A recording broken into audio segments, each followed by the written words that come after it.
invitations went out, they read, Heavy Metal Masters, Kiss, and we sent along complimentary tickets, backstage passes, and so on. According to the invitations, we would appear on stage at 9:30. We figured that the record executives would be able to separate the crowd, even though everybody was coming to see the Rats and Luther. We could pretend they were there for us. Then we went into phase 2 of our plan. We packed the front row with sisters and girlfriends, wearing Kiss t-shirts, which we did. Paul and Peter stayed up one night and poured glue and glitter through a Kiss stencil, which was good for only 2 or 3 layers. Wasted nothing. So the entire front row was filled with girls wearing these black t-shirts with Kiss on them. The place filled up with record company executives and producers, just everybody, including Bill O'Coin, the producer of Flipside and Supermarket Sweep, the game show. Before MTV, before anything else, Flipside was a groundbreaking show for televising popular music.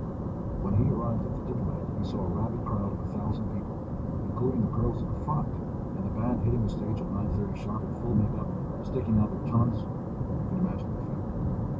By that time, we had already done some recording on our own. Ron Johnson, the Electric Lady, owed us some money for the sessions we had worked on, and he asked if we wanted to take the money or use it to do a demo tape of our new band. Paul and I jumped at the offer to do a demo on the condition, we said, that we got to work with Eddie Kramer. Eddie had engineered Led Zeppelin, Jimi Hendrix, Humble Pie, and lots of other big-name rock bands. He was already a legitimate guy. So he engineered our tape of 5 songs. We now had a professional-sounding tape, plus an event. So if Bill O'Coin and some of the other people came and saw us and said, we're interested, can we hear a tape? We could put a tape on the table and it would blow them away. It sounded like a record, and we had it in hand when we went to do the Diplomat show.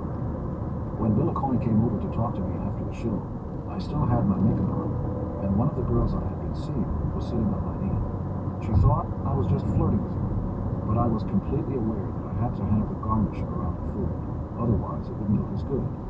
So while he was talking to me, I was in full makeup with a girl wearing a Kiss t-shirt sitting on my lap and cooing in my ear.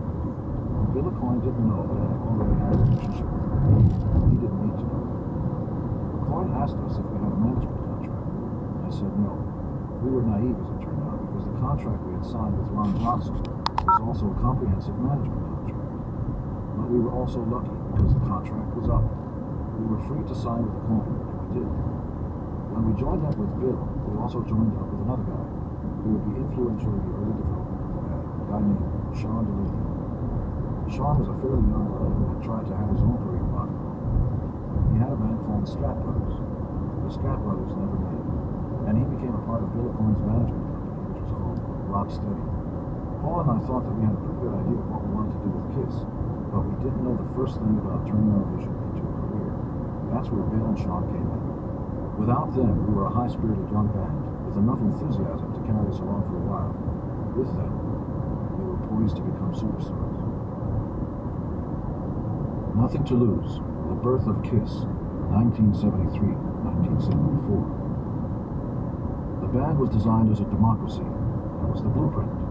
It was the Beatles model, but like the Beatles, it was clear that Paul and I were in the front seat because we were writers, and Ace and Peter were in the back seat. Paul and I didn't think of ourselves as leaders necessarily. When we met Bill O'Coin, he recommended a 4-way split. In order to keep things smooth, he said, we should divide the money equally. Better to do that, he said, than to quibble over shares and half shares. Plus, if everything went according to plan, there was going to be plenty of money for everyone. We took Bill's advice. Whenever there were decisions, we made them democratically, which didn't always make sense. If Paul and I wanted to do something and Ace and Peter didn't, we were at a stalemate. To get our way, we had to emotionally batter them, and often they felt as though Paul and I were ganging up on them. That may have been the perception at times. The truth was that Ace and Peter simply were not qualified to make decisions about band matters that depended upon organization and structure. They were not willing to put in the time to think things through.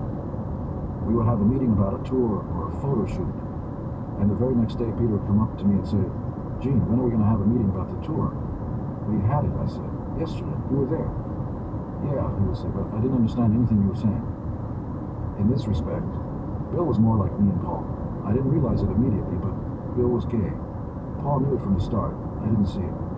Paul asked me if I minded having a gay manager. I said, no, why do you ask? I was oblivious to it. Bill's appearance and style were clearly suited for the corporate world. He dressed in suits and ties and presented himself well.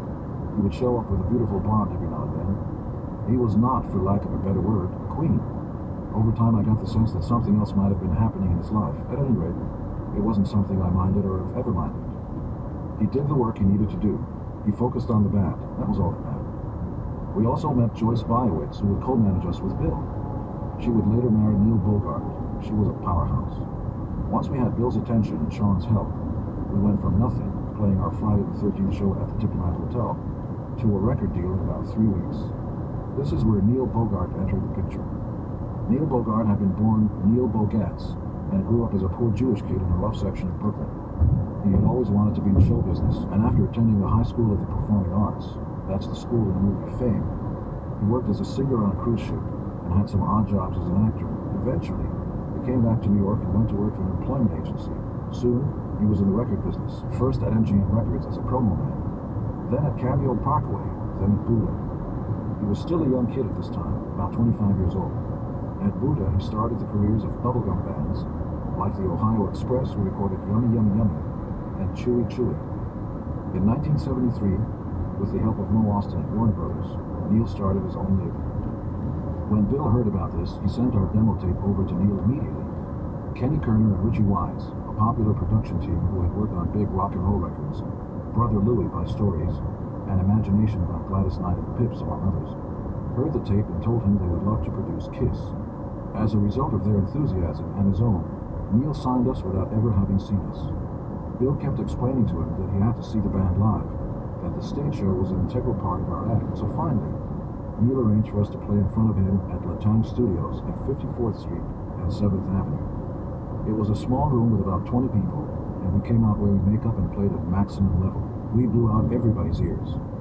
It was an absolutely ferocious performance, and at one point, I jumped off the stage and ran up to Neil and forced his 2 hands to clap together. He must have been scared out of his mind, because with the heels on, I was close to 7 feet tall, and he was about 5'7". And by the end of it, he was so overwhelmed that he was exhausted. He had 2 concerns. First, that the makeup was going to get in the way of the band's success. He thought the glam thing was over. More specifically, he worried that we were projecting a gay vibe, particularly Paul. We talked to him for a while and explained our vision of the band, which was to go beyond glam to something else. As far as the gay thing went, our feeling was that we dressed the way we felt inside, and the gay vibe wasn't really part of that.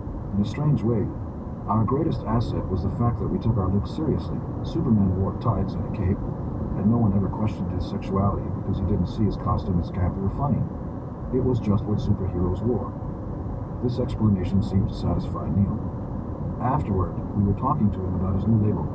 "It's going to be called Emerald City," he said.